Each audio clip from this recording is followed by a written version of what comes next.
বুড়ি বাড়ি দরওয়াজায় দাঁড়িয়ে গেলেন। ও মা মহিলা, আমি কি ভিতরে আসতে পারি? আমি কি ভিতরে ঢুকতে পারি? মহিলা জিজ্ঞাসা করলেন, কে আপনি? বাইরে থেকে আওয়াজ এসে গেল, আমি গোলাম ওমর ইবনুল খাত্তাব রাদিয়াল্লাহু তাআলা আনহু। বাড়ির ভিতর চলে গেলেন। হযরত ওমর জিজ্ঞাসা করলেন, ও মা মহিলা, আমি শুনেছি আপনি চোখে কালাম, আপনার বাড়ির কাজটা করার জন্য এসেছি, আপনার বাড়ির কাজটা করার জন্য এসেছি। মহিলা জানিয়ে দিলেন, আমার বাড়ির কাজ করার মানুষ আছে, আমার বাড়ির কাজ করার একজন আসে। হযরত ওমর জিজ্ঞাসা করলেন, তার নামটা কি, তার পরিচয় কি? মহিলা জানিয়ে দিয়েছেন, ও হযরত ওমর রাদিয়াল্লাহু তাআলা আনহু, তার নামটা বলতে পারবো না, তার নামটা জানাতে পারবো না, তবে আপনি দাঁড়ান, তিনি কিছুক্ষণের মধ্যে চলে আসবে। হযরত ওমর রাদিয়াল্লাহু তাআলা আনহু চুপটি মেরে লুকিয়ে রয়ে গেলেন। কে যেন শরীরের মধ্যে একটা নেকাবকে টাঙা দিয়ে টুকটুক করে খালি পায়ে হেঁটে হেঁটে চলে আসে। বুড়ির বাড়ির কাজ করবে, বুড়ির বাড়ির কাজ করবে। ও যুবক, আল্লাহ রাসূলের সাহাবী হযরত ওমর রাদিয়াল্লাহু তাআলা আনহু দাঁড়িয়ে গেলেন। এই কে পর্দারা শিরাম শরীরের মধ্যে নেকাব টানা ফেলে বুড়ির বাড়ি যেতে লেগেছেন।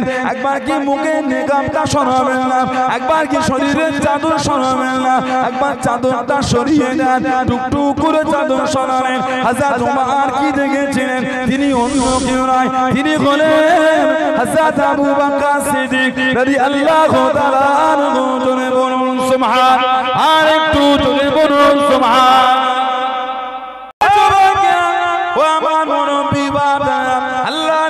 রাত্রিতে দাঁড়িয়ে গেলেন। আল্লাহ নবী জানিয়ে দিলেন, আল্লাহ নবী শুনিয়ে দিলেন, ও বাবা সাহাবারা, আমি নবী আগামীকাল এমন একজনকে জান্নাতটা দেবো বাবা, পতাকাটা দেবো বাবা, তারাতে খায়বারটা ফাতেহ হবে, তারাতে খায়বারটা জয়ী হবে। ও বাবা সাহাবারা, আমি নবী তাকে জান্নাত দেবো। আল্লাহ রাসূল তাকে ভালোবাসে, সে আল্লাহ রাসূলকে ভালোবাসে। ও যুবক, আল্লাহ রাসূলের সাহাবারা সারা রাত ধরে কাঁদে, চোখ ভরা পানি নিয়ে কাঁদে, চোখ ভরা পানি নিয়ে কাঁদে। ও আল্লাহ পাক, খায়বারে জান্নাত যেন আমি পাই, খায়বারে জান্নাত যেন আমি পাই, খায়বারটা ফাতেহ হবে। আল্লাহ পাক, আপনি আপনার হাবিবটাকে ভালোবাসেন, সে আপনার হাবিবকে ভালোবাসেন। ও যুবক, আল্লাহ নবী ফজরের নামাজে পড়ে দাঁড়িয়ে গেলেন। আল্লাহ নবী ওয়াজ করতে করতে জানিয়ে দিলেন, ও বাবা সাহাবারা, আইনা আলী ইবনে আবি তালিব, আইনা আলী ইবনে আবি তালিব, আবু তালেবের ছেলে আলী কই রাদিয়াল্লাহু তাআলা আনহু। হযরত ওমর দাঁড়িয়ে গেলেন, ইয়া রাসূলুল্লাহ হাবিবাল্লাহ, ইয়া রাসূলুল্লাহ হাবিবাল্লাহ।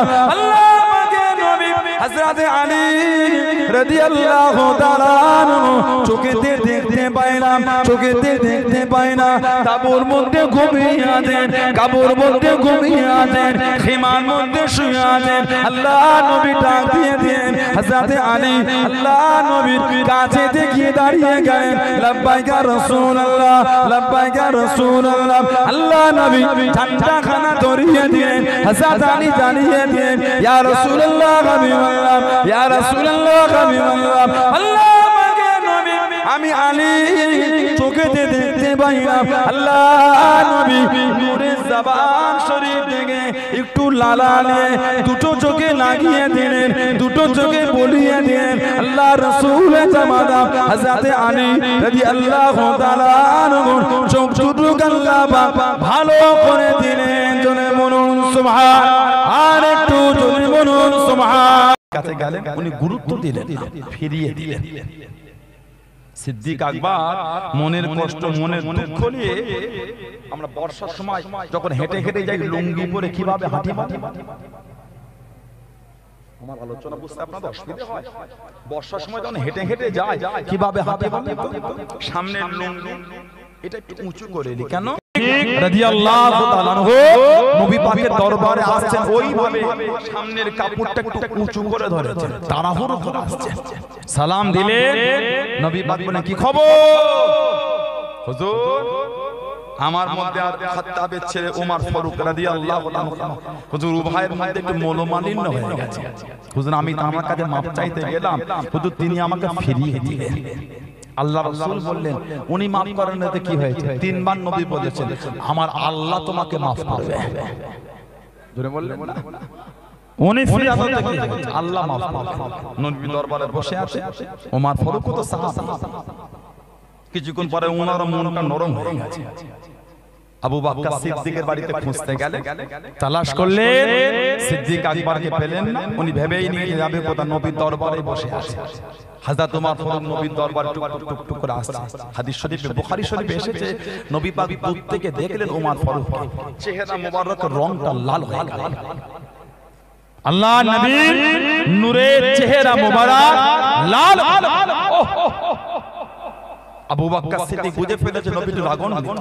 উনি উঠে চলে গেলেন নবীর সামনে, এই নিজের হাঁটু দুটো নবীর হাঁটুর সাথে মিলিয়ে দিয়ে দুটো হাত কেড়ে নবীর হাঁটুতে হাত বলে তার বলছে ইয়া রাসূলুল্লাহ, শুধু দোষটা ওনার নয়, দোষটা আমার, দোষটা ওনার নয়, দোষটা আমার, দোষটা ওনার নয়, দোষটা আমার। ফারুক আযম এলেন, নবীকে সালাম দিলেন, আল্লাহর রাসূল ওমর ফারুক কি বাবা তুমি আমার আবু বকর সিদ্দিককে কষ্ট দিলে, ফিরিয়ে দিলে। জানো না আমি নবী যখন আল্লাহর ওয়াহদানিয়তে দাওয়াত দিয়েছিলাম, তোমাদের মধ্যেই তো কেউ না যে আমাকে কাযযাব বলেছে। সেদিন সাদাকা আবু বকর, সেদিন আবু বকর সিদ্দিক আমাকে সত্যবাদী বলেছিল। তার মান এবং জানকে আমি নবী সেদিন আমাকে আবু বকর সাহায্য করেছিল। জোরে বলে, আর জোরে বলা যাবে না। তারপর থেকে যতদিন সিদ্দিক আকবর দুনিয়ায় ছিলেন, কোন সাহাবা তাকে দুঃখ দেয়। জোরে বলুন না সুবহানাল্লাহ। ওনার সাথে আর ফাতিমাতুজ জোহরার সাথে মনোমালিন্য হয়, এটা মনোমালিন্য ওই জায়গা ফিরাত কে আবু বকর আল্লাহ নবী দরবারে বসে আছেন।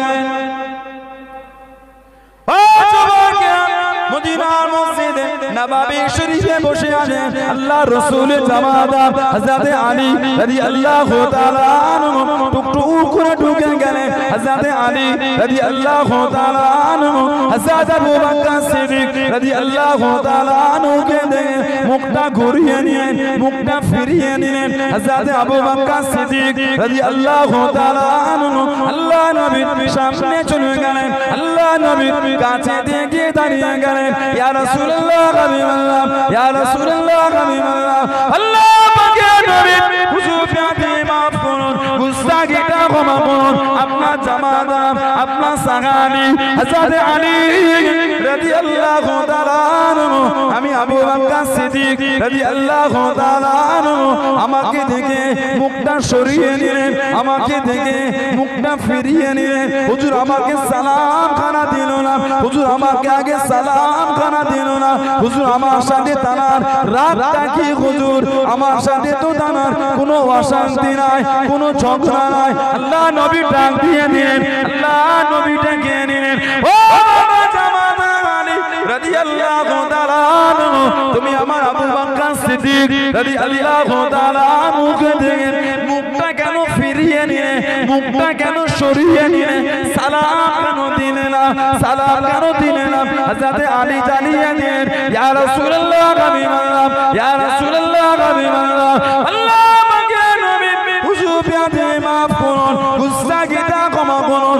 আমি আলী রাদিয়াল্লাহু তাআলা আনহু গতকাল রাতে স্বপ্নের মধ্যে দেখতে পেলাম, খবের মধ্যে দেখতে পেলাম আল্লাহ পাকের জান্নাতে দুটো চেয়ার রাখা, দুটো কুরসি রাখা, একটা চেয়ারে আপনি বসে আছেন। ইয়া রাসূলুল্লাহ হাবিবাল্লাহ, ইয়া রাসূলুল্লাহ হাবিবাল্লাহ।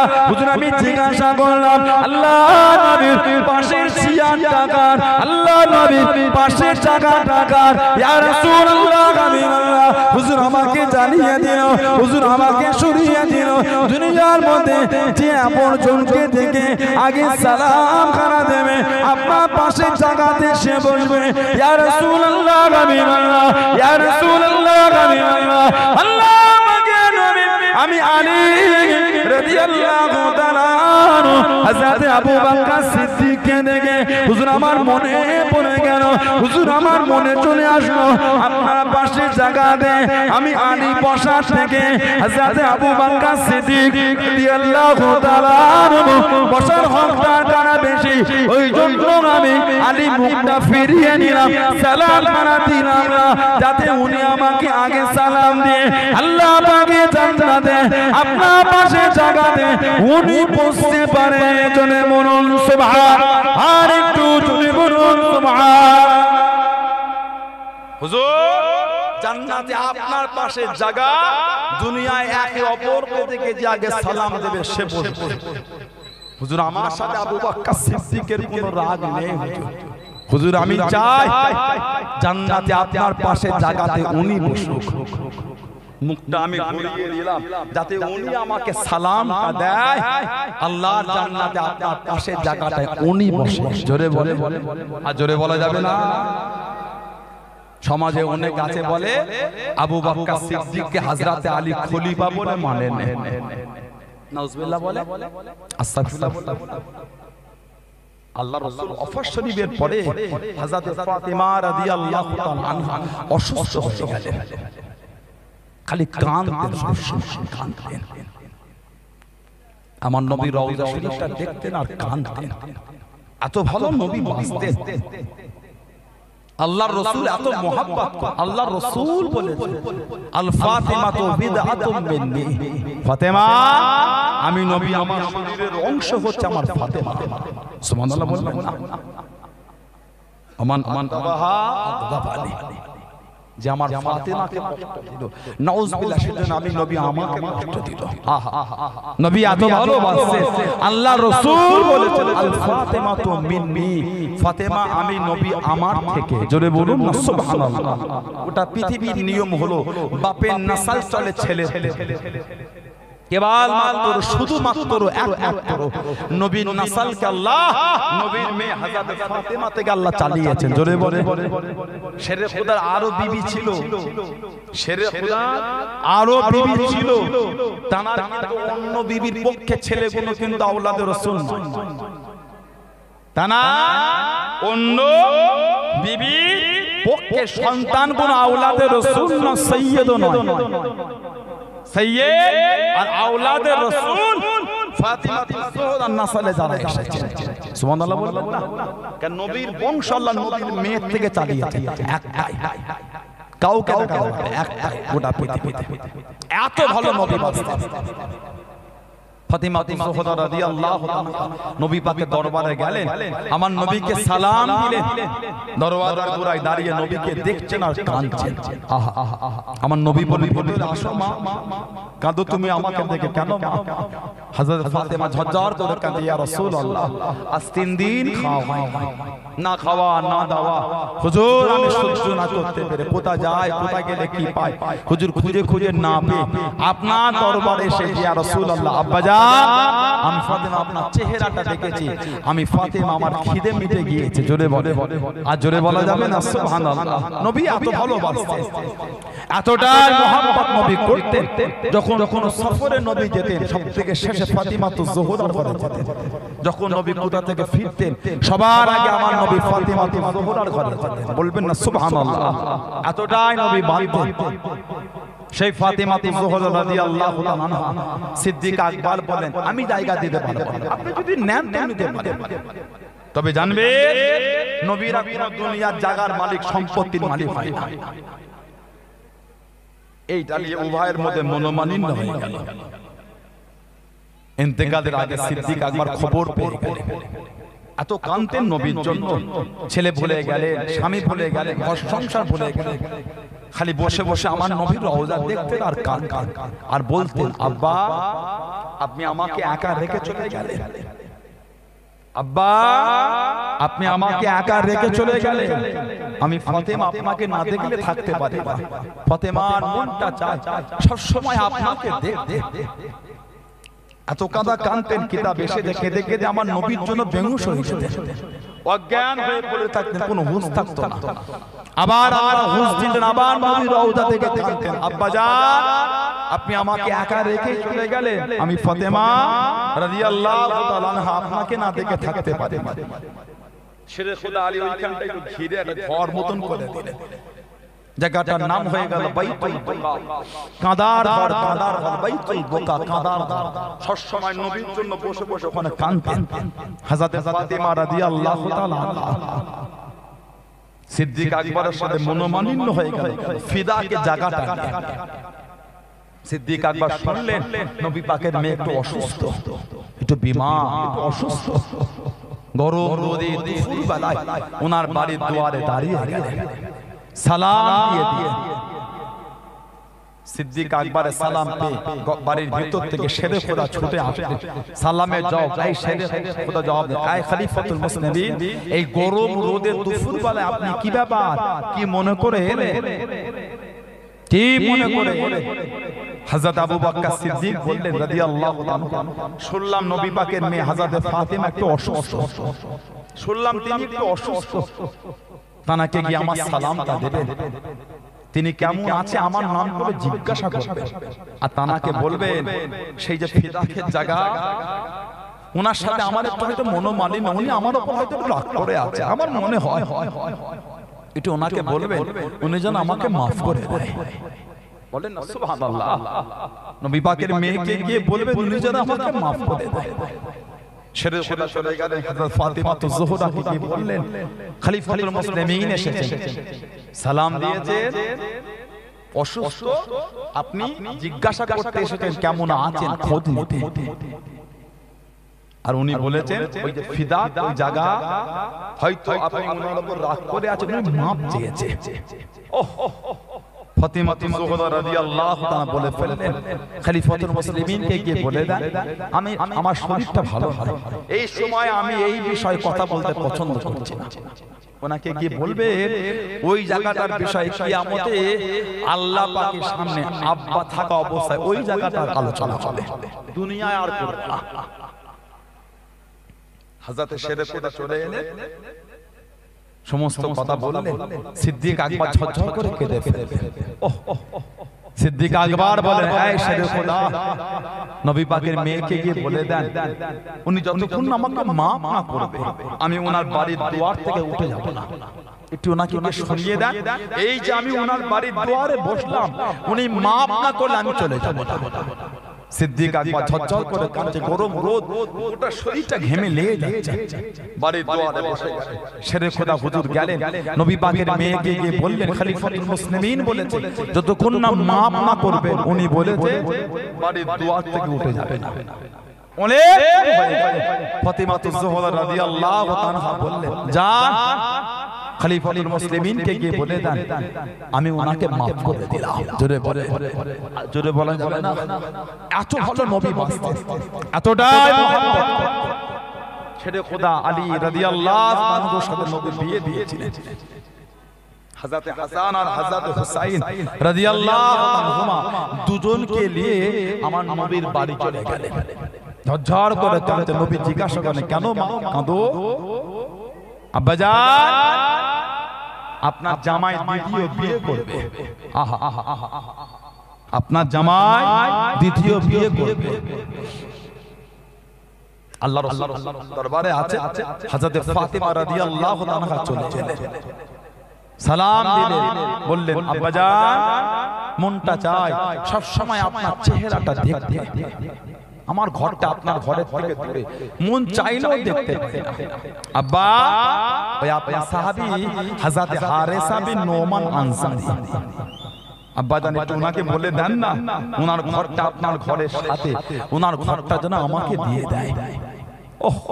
নবী পাক শুনলেন, কিছুক্ষণ পর নবী বললেন ফাতেমা রাদিয়াল্লাহু তাআলা আমি নবী বলতে পারবো না, কষ্ট নিও না, আমি রাসূল হিজরত করে আমি নবী মদিনা শরীফে এসেছি, তোমার মায়েদের ঘরগুলো সব দূরে দূরে ছিল, আমি নবী যেতাম কষ্ট হতো, হযরত হারেসাকে বলেছি পাল্টে দিয়েছি, আবার যে আমি বলবো এবার এটা আমাকে লজ্জা লেগে যাচ্ছে। আর আমি এই যে নবী বললেন না, মদিনা শরীফের মেয়েরা সব মা আয়েশা রাদিয়াল্লাহু তাআলা আনহার ঘরে বসে থাকতে শুনে শুনে হযরত হারেসা বিন নোমান আনসারী বিবিকে জানিয়ে আনলেন তোমার স্বামীর ঘরটা নবীর কাছে ফাতিমা জোহরা চেয়েছে, নবী লজ্জায় বলতে পারে না বলে দিয়েছে। স্বামীকে শুনিয়ে দিলেন। হযরত হারেস আল্লাহ নবীর কাছে চলে গেলেন। ও যুবকেরা, ও আমার মুরব্বি বাবারা, আল্লাহ নবীকে সালাম দেন, আসসালামু আলাইকুম ইয়া রাসূলুল্লাহ, হাবিবাল্লাহ। আল্লাহ নবী সালামে জবাব করে দেন, আল্লাহ নবী উত্তর করে দেন, ইয়া রাসূলুল্লাহ, হাবিবাল্লাহ, ইয়া রাসূলুল্লাহ, হাবিবাল্লাহ। আল্লাহ পাকের নবী হুজুর পেতে মাফ করুন, গুস্তাখিটা ক্ষমা করুন। হযরত ফাতেমা কি বলে দেন, হযরত ফাতেমা কি চেয়েছেন, হযরত ফাতেমা কি বলে দেন, আল্লাহ নবী জানিয়ে দেন, আল্লাহ নবী শুনিয়ে দেন। ও আমি নবী বড়টা লজ্জা লাগে বাবা, আমি নবী বড়টা শরম লাগে বাবা, আমি নবী তোমায় বলতে পারি না, আমি নবী তোমায় জানাতে পারি না। আমার ফাতেমা রাদিয়াল্লাহু তাআলা দূরের ঘরটা দে কাছের ঘরখানা নেবে। ও বাবা গানেসা, আমি নবী কতবার তোমায় বলেছি, বাড়িগুলোকে পাল্টে দিয়েছো, ঘরগুলোকে বদলে দিয়েছো। ও আমি নবী এবার বলতে লজ্জা লাগে, ওই জন্য তোমায় জানাই না, ওই জন্য তোমায় বলি না। হযরত হারেসা বিন নোমান আনসারী রাদিয়াল্লাহু তাআলা আল্লাহ নবীকে জানিয়ে দিলেন, আল্লাহ নবীকে শুনিয়ে দিলেন, ইয়া রাসূলুল্লাহ, হাবিবাল্লাহ, ইয়া রাসূলুল্লাহ, হাবিবাল্লাহ। আল্লাহ পাকের নবী হুজুর পেতে মাফ করুন, গুস্তাখিটা ক্ষমা করুন। ইন্নামা